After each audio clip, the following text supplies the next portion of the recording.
Sometimes when you're in society, people will comment on the Quendant, and this is an excellent opportunity for you to create a conversation about Vita Sapien, the Verdant Age and the Anthropocene.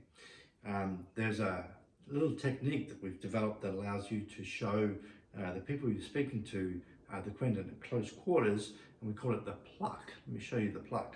So the first thing with the Pluck is to ensure that the Quendant is seated in the spine position, which is to say that the clasp is located in the center of your neck. Second thing is to bring your hand down and to clasp the Quen from above over the jump hoop, and then just pluck it forward just like that.